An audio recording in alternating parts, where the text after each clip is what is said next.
Impact Makers is the flagship program of this station on which we chat with the men and women who have made significant contributions to the development of this country in all walks of life. We seek to learn from them, benefit from their wealth of experience, learn how they have been able to rise from obscurity to prominence, how they have been able to break down the barriers in their way, how they have turned their challenges into opportunities, how they have weathered the storms and vicissitudes of life. In short, we draw from their wealth of experience and learn at their feet. Please stay tuned.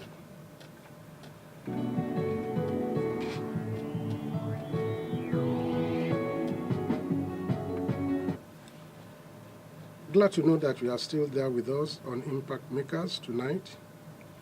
And my guest on Impact Makers today can aptly be described as a man of many parts.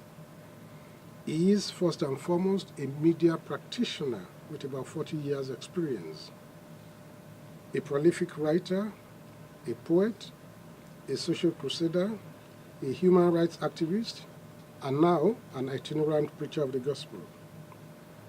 He was a two-term chairman of the Oyo State chapter of the Nigeria Union of Journalists, national president of the NUJ, that is the Nigeria Union of Journalists from 1979 to 1999, deputy president, Africa Union of Journalists, 1998 to 2002, former chairman of the governing council of the Nigerian Institute of Journalism, Lagos, and the International Institute of Journalism in Abuja. He was a member of the National Confab, or National Conference, in 2014. A product of the University of Ibadan, my guest was at various times in and out of prison and detention camps with the likes of the late Gani Faweyimi, Bear Koransom Kuti, Alao Akabashon, and a host of others. Please join me in welcoming to our studio tonight a seasoned media practitioner and a veteran journalist, Mr. Lanre Ogundipe. Mr. Ogundipe, you are welcome. Thank you, my brother. Good evening. Before we go into our discussion tonight, I want you to listen to this music by Lagbaja.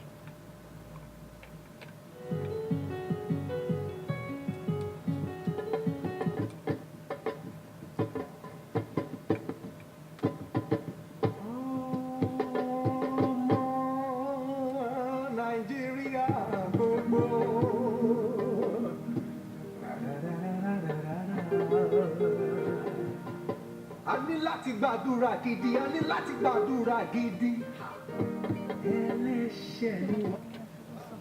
Mr. Ogundipe, I played that track essentially because at a point in time, Lagbaja referred to somebody that we now know as the late Chief Bola Ige as a prisoner of war.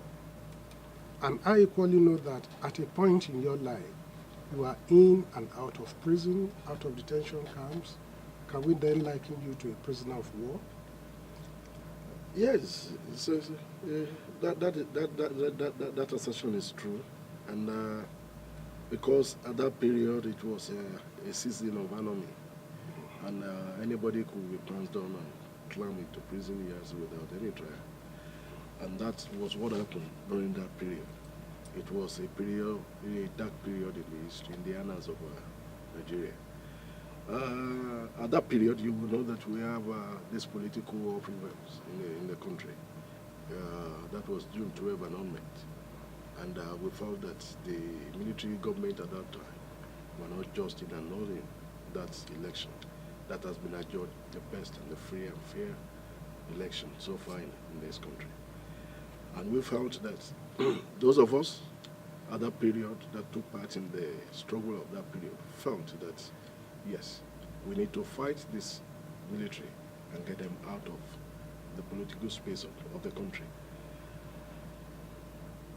Many of us were described and tagged security risk by government, and without any trial, without anything, they would just clamp on you and get you into prison. Many of us suffered a lot during that dark days. A prisoner of conscience? Both prisoner of conscience and prisoner of war. You remember the late Lanre Ogundipe in Ibadan here knew nothing about the demonstration we had in Ibadan. In fact, it was me, Mashood Erubami, and a few others, Benga Wosodi and a few others, that organized that rally. Lam knew nothing about the rally. But because Lam was a member of Ndeco, they just felt, okay, if we can't get all of you, we know how to get Lam. And they went straight for Lam.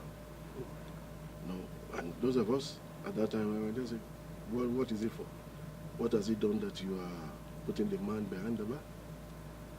You see, the military rule at that time, in fact, became a sore spot for every one of us because the way they were doing it, they threw decency to the wind. And we felt that, yes, we must ensure that we get them out of the political space for us to have democracy. And that was exactly what we fought for. And we thank God that by 1998, God granted our request. It was a long battle. You were a member of the Goodluck Jonathan National Conference in the year 2014. That was correct. Whose report up till today has perhaps been kept in the cooler or is in the shelf somewhere. The baby perhaps has been thrown away with the bathwater. What happened? So it seemed. Was there really any baby, or were there babies in the confab report? Well, we had a conference, and we had a report and the resolutions of that conference. We had about 600 something resolutions that were passed. And I think that's to me, will have paved way for a new dawn Nigeria if government had adhered strictly towards those resolutions or the outcome of that conference. Because for 3 months, we have 492 members sitting down together, coming from different backgrounds, to rub minds together. And you will see that since 1999, the National Assembly has been tinkering with review of our constitution, which they were unable to do. But within that few period, we were able to give Nigeria something, a paper document they could work on, to grant us the leverage of having a new dawn Nigeria that every one of us could be proud of. What? Initially, I have my opinion that I will not take part in that conference. But because I've written against it, that is unnecessary. What we demand for is not national conference. It was a sovereign national conference that we demanded for. And few of my friends, they are more elderly than I do, they heard about my rejection of that invitation. They said, Larry, we've read you, we've heard you talking about this. Why don't you go now? This is the time for you to go and contribute. Go. Let's see what will come out of it. I was persuaded to go. After a while, and I said, okay, fine. Let's give it a try. In spite of my own stiff opposition to that conference, I went into that conference with an open mind, anyway. But before I left home, we have in Europe, in Southwest, let me just say, in Southwest, there were this something that Yoruba would demand for regional government. Some of our elders said it's regional governments they want. And I laughed. That, how will you be insisting 48 years after clamoring for regional government? People that doesn't have identity before have been granted identity. And you want to take the identity off, do you think that will be possible? At least the southern minorities, other minorities? Even within us in Yoruba land here. I cited Ondo State, for example. I said, will Ondo now say, join you to have a regional government? Will Lagos State agree? Which delegates from that side will now say, yes, we will subscribe to regional government. And by the time we got in there, my fear was confirmed by Ondo State and Lagos State delegates that no, you are on your own if you are demanding for regional government. And I have in mind that if we are going for that kind of a conference, what the Southwest should do is to ask for a confederacy. That will have allowed us a number of things to take place. Develop at our own pace. Yes. Yes. But our elders insisted. And by the time we got to the conference, what they thought was not what they meant on ground. Now, if we go into the nitty-gritties of this confab report, we may spend the whole of our time in the studio tonight on that. But was the effort worth it? Let me say this. It's not because I participated in that conference. I can beat my chest that if that document passed on to the federal government, and I promise, as soon as I leave this studio, I will send to your mailbox all our resolution and decisions taken, and our debates. I will send you a soft copy of that. One, we felt the Southwest was shortchanged because in 1998, before Abacha's death, one man called Yadudu was special advisor, Alwal Yadudu, legal advisor to General Abacha. It's Anwar Yadudu, and one, I forgot his name now, he's Attorney General of the Federation during Abacha's period, that drafted the so-called 1999 Constitution. The so-called? Yeah, the so-called. It's a fraud document. The 1999 Constitution? Yes, it's a fraud document. At that time, I was the president of Nigerian Union of Journalists. Yes. And I cried out that Abacha is attempting to foster a document on Nigeria written by an individual. But people didn't want to talk because this man would just pick you up or send his killer boys after you. At that conference, we came on the floor to attack Anwali Yadudu because he came to the conference. Again, now to play his game. And I had to get up and said, Anwali Yadudu, you remember 1998. Who are the we that you refer to in this document? Constitution? Who are we, the people of Nigeria. We, the people. Who are your people that you are referring to? You wrote this document. And that gave us an insight that, yes, let's look into the totality of that Constitution. Okay. Let's unbundle it and now try to bring out what should be the new Constitution that Nigerians should look into. We look at the old Constitution. We review it, expunge the area that we feel that it should be out of that book, prepare a new document, which we passed and hand over to the leadership of the country at that period, that let Nigerians decide between the 1999 Constitution and this draft Constitution that we've came up with. Let Nigeria decide.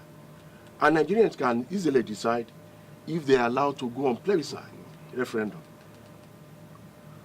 But the Jonathan advisor thought otherwise. They were dilly-dallying over the issue. Some of us stick our neck out. We were called names. In fact, during that period, you will see, they said some groups within the conference, they hijacked the conference.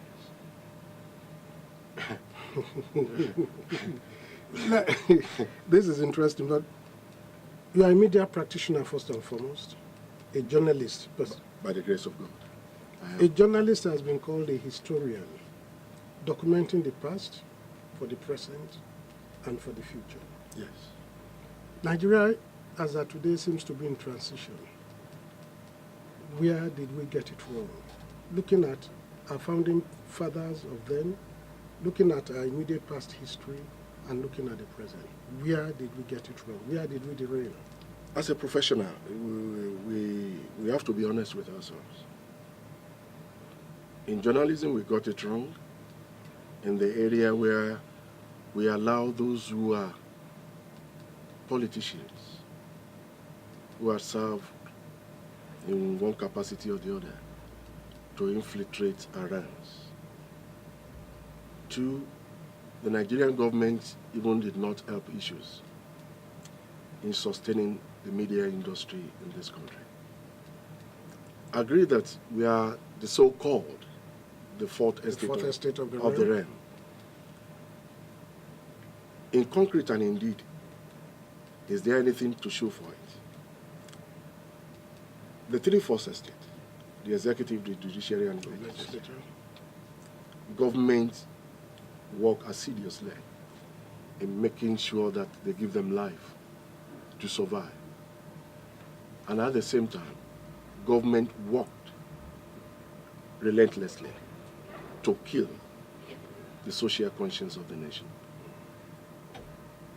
Many a times, you see government establishing newspaper, opening broadcasting houses along the line. All these sections of media industry were being stifled to that because they were not given any lifeline by the government. Not even those of us who are reporters were considered to entitle for retirement benefit or anything. And you will see that today, what we refer to as Lagos-Ibadan axis of the press. Is there still an axis in Ibadan? Nothing of such anymore. Nothing of such. Nothing of such. Okay. The media industry is in trouble, as far as I know, not only in the West, in Nigeria as a whole. And when you now move from that micro sector to the larger sector, which is the Nigerian government, I think the problem we have is the issue of leadership. We have not been blessed with visionary leaders in this country. What I've seen so far, we have dealers, not leaders. Not leaders. Now, as the social conscience of the nation, as the gatekeepers, the role of the journalist, that's what it should be. Yes. How well has the media been playing that role, particularly when you talk about eradication of corruption? Well, there is no way by which you can exonerate the media practitioners from what happened within their society. They are also a product of that same society. Two,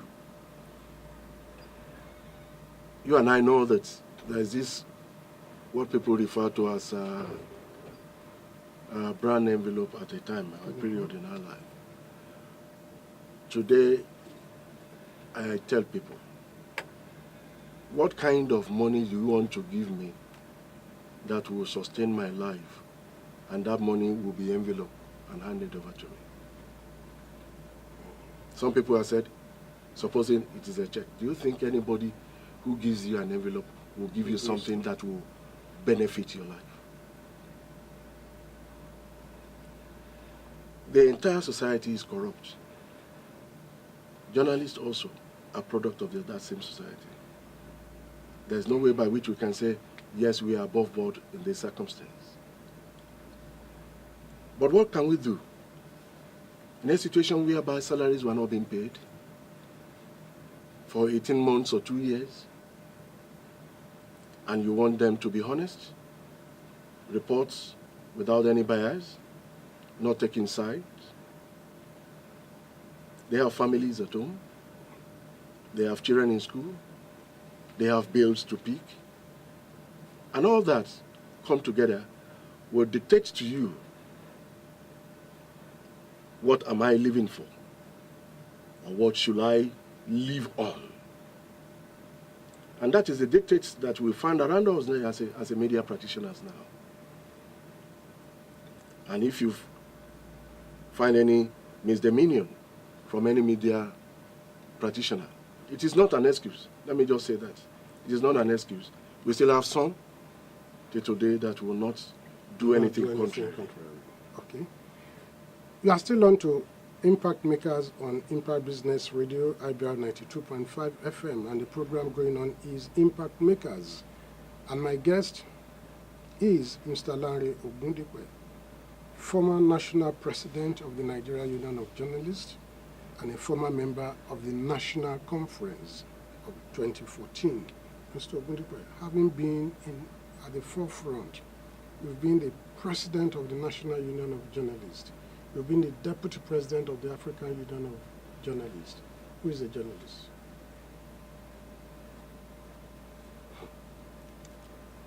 That's a fine one. A journalist must be someone well trained in the nitty-gritty and well grounded in either journalism or mass communication. The duty of a journalist is to report events without bias. You must not impute, you must not run commentary. A journalist must be someone who is credible, that the society can believe when he speaks. A journalist must be someone who is trustworthy to at least hold brief for an ordinary person in this country. Now, is journalism a profession or a vocation, seeing that a number of people from other walks of life, with either one degree or the other, with either this qualification or the other, come into the profession and they say they are journalists? I remember one of my guys, what he used to tell us when we joined as a cub reporter, late 70s. He would tell us well, each time we come into the nation, don't come here with your BA, UTC, BA Kingsway or Leventis. All I'm asking you, get down and give me good reports. I don't want to see, don't tell me I'm from... Now we have all sorts of people in this profession. I stand an idea to say that they are not journalists. If you are not trained in the nitty-gritty... What kind of training? Yes, you must be a professional. Either you are trained in the Polytechnic, university, mass communication departments, institutes like Nigerian Institute of Journalism in Lagos, IIJ in Abuja, and Daily Times Institute. If you are a graduate in another profession. Communication language arts? Oh, communication language arts are part of the professionals. Okay. If you are from any other discipline, what I encourage them to do is to ensure that they have a postgraduate diploma, at least, in journalism. And that was why we established that school for them, so that they can go there, acquire the knowledge, and then put it into practice. But these days, what I found out is that we just engage those guys without training and then assign them to beats. And that is why we are running into several libel suits and other criminal Now that takes me into this. You just mentioned that running into several libel suits and all sorts of legal things. Unlike the Nigerian Bar Association, the Nigerian Medical Association, Institute of Chartered Accountants, to mention just a few, that have disciplinary measures for their members caught in one unprofessional act or the other. It seems as if the NUJ has nothing. We do have. But we've not had anything. We do have. In 1998, to be precise, there is this document we call Ilorin Declaration. Yes. Where we... The Code of Ethics? Yes, the Code of Ethics. Because the last time they reviewed that paper was 1964. And I decided during my time that, yes, we should review these documents, and which we did. It's only a pity that members of the public were not making use of it to get these people reported. The whole essence of having press counsel is to mediate in such a situation. And now that we have in 2012, there was another review of that code of ethics in Benin, where some other things were also included. With the Freedom of Information Act, I think members of the public should take advantage of these two laws, that if you find any journalist wanting, please write straight to either the NUJ or the Press Council or the Nigerian Broadcasting Corporation. How can quackery be eradicated from the profession? The issue of quackery in journalism is same with other professions. You have them in law practice, you have them in medical practice, you have them. We have a register for all journalists in Nigeria. If that person says he's a journalist, yes, let him show you his ID card issued by the National Secretariat of the NUJ. There you have your professional license number on the ID card. You can be traced. You can be traced. But people the members of the public are not aware of some of these things. And even if they are aware, they are not using them appropriately. One of the banes of our society now is the issue of corruption. And Mr. President, we've been told his body language alone speaks volumes. This is a man of integrity and discipline. But we hear of these billions of naira today, billions of dollars today, that millions of dollars tomorrow. Corruption here, corruption there is like Samuel Taylor Coleridge that says water, water, water everywhere, but not a drop to drink. Corruption here, corruption there. What are we doing? What is the solution? Practical solution. Because here today FCC, tomorrow ICPC, that court, that. What, in your opinion, as a social procedure, what in your opinion do you think should be done? My brother, I can tell you here tonight that corruption walked tall on our streets here, and everybody could feel it and see it. Truly, Buhari may have genuine intention in eradicating corruption. But sir, he goes to equity, goes with a clean hand. Yes. But I dare add that it must also go with a clear conscience. If you want to fight corruption, you must first do a thorough search of your personality, yourself. Am I not in one way or the other connected with this? People around me, are they not connected with this? And how do I now sanitize if I want to sanitize? There is a popular saying that charity begins at home. Yes. If we must clear the stable of this ugly mess, the president must do Nigeria a favor. The people around him, he must start with them. They are corruption personified. The people around him, what Yes. do you mean by that? The people around him? The people around him, political associates, Okay. they are corruption personified. Without mincing word. The fight against corruption in this country, I don't think we have any serious fight against corruption. They are only using that fight, we are fighting corruption, as a political tool against their opponents. We have seen an area where they said, yes, they spend government money in prosecuting election. In all fairness, can Mr. President also come out and tell Nigerian public that is also not guilty of the same offense? So essentially, you're saying that they should look at it holistically, Holistically. look at it from various perspectives. Sincerely yours. So, but some people have advocated a death penalty for proving corrupt officials. Will you subscribe to that? Man, my brother, I won't subscribe to that.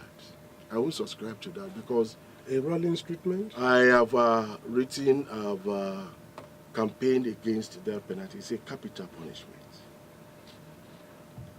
Sincerely, if I'm to be there, what I would do, I will have conducted my diligence very well and know where those money we are talking about is stashed. And I will call the personality, the person involved, and give him the documents. Go through this document and tell me your opinion, what I should do with you. I won't send you to jail, because if I send you to jail, I'll be spending government money, public money, taxpayers' money to feed you. I won't send you to jail. You are not sending him to jail, I won't. but you are letting him go scot-free? He won't go scot-free. I will take the money back, and I will ask him, how many houses do you have? If he's doing I will come up with the document and place in his front. Where do you live now? Okay, that is where you live. I will release that one to you. Others will be confiscated. I can tell you before he gets to his house. He will perhaps die. I don't say so. Something dastardly must have happened to him. You see, by the time we do that in this country, maybe that one will draw senses into our brain. Do I need to acquire that much? What do I need it for? What do I want to do with billions if it is not madness? Now, Mr. Ogundipe, before we go on these, from humble beginnings, how have you been able to weather the storms of life, the vicissitudes of life, so that it can be a lesson to the younger generation? FM, you are one of the people that encouraged me. I must confess, you may have forgotten. When I started as a cub reporter, you and few others that I won't mention on here now were one of the people I look onto.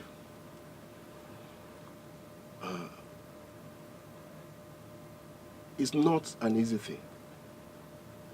But if you are determined to make success of your life and allowing God to back you up, I don't see anything that is unattainable. Becoming what I am today is by His grace and by the support of people like you.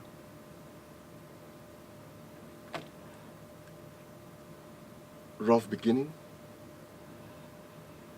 and today we give thanks to God. What we are is not by our own making, it's by His grace. So that's all I can say. If you are to advise any youth of today, what will you tell that kind of person? I remember one of the admonitions given us by Mr. Felix Adenike when we were starting.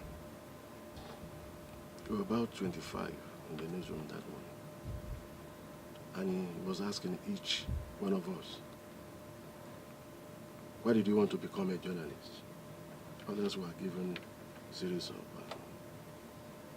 When it came to my turn, I said, I want to become a journalist to catch an inch for myself. He said, what? Repeat what you said. I said, to catch an inch for myself. He said, fine. And he got up, he shook my hand. Others have given different reasons. I don't know why I'm the only one that... He now said, if you are in this profession to make money, please, I'm advising you, leave. If you are in this profession to make a name for yourself, yes, you can stay. money will search you Suck out. you out. And I hook onto that message. And I live with it. I eat with it. I sleep with it. And that has been my pillar. Thank you, Mr. Ogundipe, for coming on to the program tonight. Thank you, sir. Impact Makers. I wish we could go on and on and on, because you are an embodiment of a story itself. Thank you, sir. You cut across. Thank you, You my brother. do all this, you do all that, and one is encouraged seeing you, how you've been able to weather the storms, how you've been able to weather the challenges, and we believe that you are a lesson to the younger generation, as it were. We wish you well in your future endeavors. Thank you We very believe much. that there is still a glory behind the story, and we can only say that the best is yet to come. Thank you very much. And on this note, I want to draw this program to a close this evening. I've spoken with Mr. Lanre Ogundipe, former president of the Nigeria Union of Journalists, former deputy president, African Union of Journalists, a number of others, former chairman of the governing council of the Nigerian Institute of Journalism, International Institute of Journalism, and so many others. He's been able to do this just by dint of hard work, which we are admonishing our young ones to please take to. We are encouraging you to please learn. That's the essence of this program, that we'll be able to learn, draw deep from their wealth of experience, how they have been able to rise from obscurity to prominence. Mr. Ogundipe, once again, we say thank you. Thank you, my brother.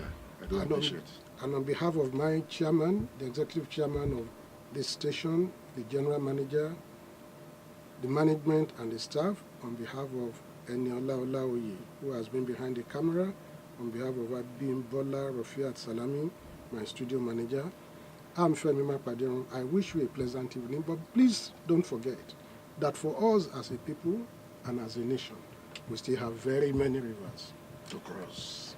Good evening.